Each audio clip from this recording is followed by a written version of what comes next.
प्रभु राम मुस्कुरा रहे हैं, शांत है। लखन, जो तुम कह रहे हो सत्य है। तुम ये सब कुछ कर सकते हो, धरती उलट पुलट तुम कर सकते हो, इसमें कोई संदेह नहीं है। मैं तेरे बल को बहुत अच्छी तरह से जानता हूं, पहचानता हूं, पर ये बल दिखाने का ये समय नहीं है।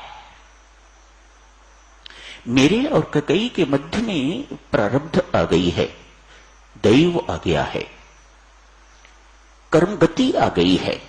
अन्यथा इतना प्रेम करने वाली कैकेयी अचानक मेरे ऊपर इस प्रकार से बिगड़ जाए, ये संभव नहीं। ये कैकेयी नहीं है, इसके ऊपर कोई दैवी कोप छाया हुआ है। अन्यथा इस प्रकार की घोषणा वह करती ना, इस प्रकार का व्यवहार मेरे साथ होता ना। जहां प्रारब्ध आ जाए, जहां विधाता बीच में आ जाए लक्ष्मण, वहां क्रोध काम नहीं करता।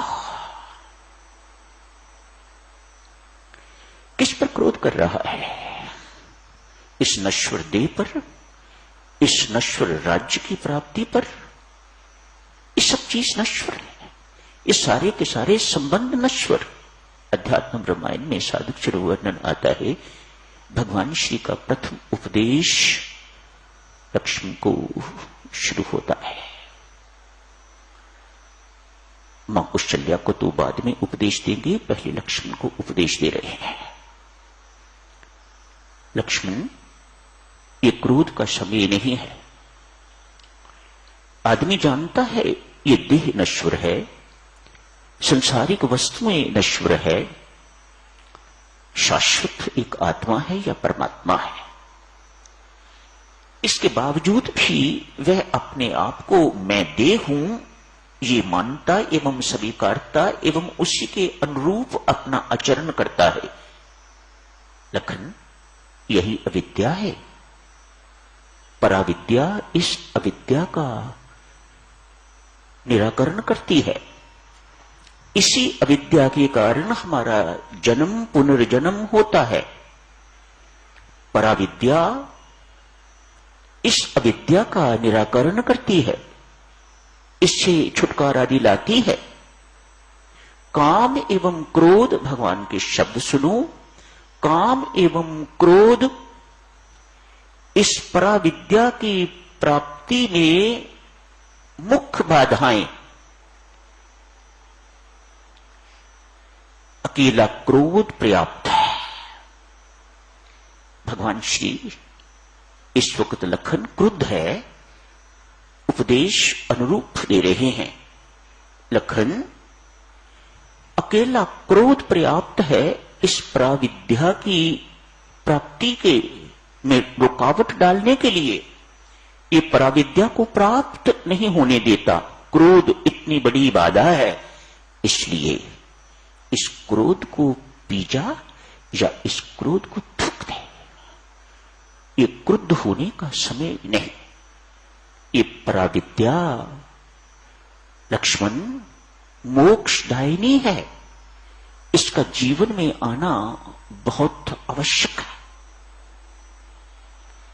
भगवान श्री लक्ष्मण को उपदेश देके शांत करते हैं। शांत देवियों वही कर सकेगा ना जो स्वयं शांत होगा। दूसरों के मन को स्थिर वही कर सकेगा जिसका अपना मन स्थिर होगा। जिसका अपना मन बैलेंस्ड होगा वह दूसरों को बैलेंस्ड रहने का उपदेश दे सकेगा और उन्हें मन को बैलेंस्ड रखने में सहायता प्रदान कर सकेगा। अन्यथा सामान्य व्यक्ति को क्या बोध है कि बैलेंस्ड मन किस प्रकार से रखा जाता है, मन को किस प्रकार से स्थिर किया जाता है, वह क्या समझाएगा कि इस प्रकार से स्थिर करना चाहिए। मुसीबत के ऊपर मुसीबत आती जा रही है, लेकिन प्रभु राम किसी से आशीर्वाद लेने के लिए नहीं जा रहे। मेरे ऊपर मुसीबत आई है, समस्याओं का पहाड़ मेरे सिर के ऊपर टूट पड़ा है, इन मुसीबतों से मैं बच जाऊं, ये मुसीबतें टल जाएं, इसलिए मुझे आशीर्वाद दीजिएगा। ऐसा राम के चरित्र में कहीं आपको नहीं मिलेगा। आपने अनेक बार रामायण जी का अध्ययन किया है, कहीं आपको नहीं मिलेगा। एक ही शब्द सुनाते हैं, एक ही शब्द में सारी रामायण जो है वह समाप्त की जा सकती है, कही जा सकती है, वर्णन की जा सकती है। राम अपने जीवन से यही सिखाते हैं, इन समस्याओं को रोका नहीं जा सकता। जिंदगी में सहन करना सीखो तो मेरी तरह सदा शांत बैलेंस्ड रहोगे। सुखी जीवन जीने की कला, शांत जीवन जीने की कला भगवान राम का चरित्र सिखाता है।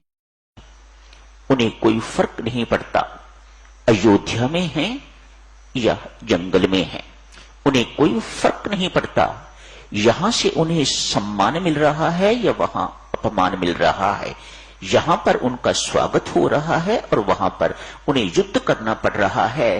राम सब स्थानों पर बिल्कुल एक जैसे हैं, उनकी मानसिक दशा बिल्कुल बैलेंस्ड है, अविचल। किसी स्थान पर प्रभु राम विचलित नहीं हुए। ये सबसे बड़ी शिक्षा है साधुजनों। प्रभु राम एवं मातेश्वरी के जीवनों से, चरित्रों से जारी रखेंगे साधु चरित्र चर्चा को आगे। आज यही समाप्त करने की इजाजत दीजिएगा। धन्यवाद।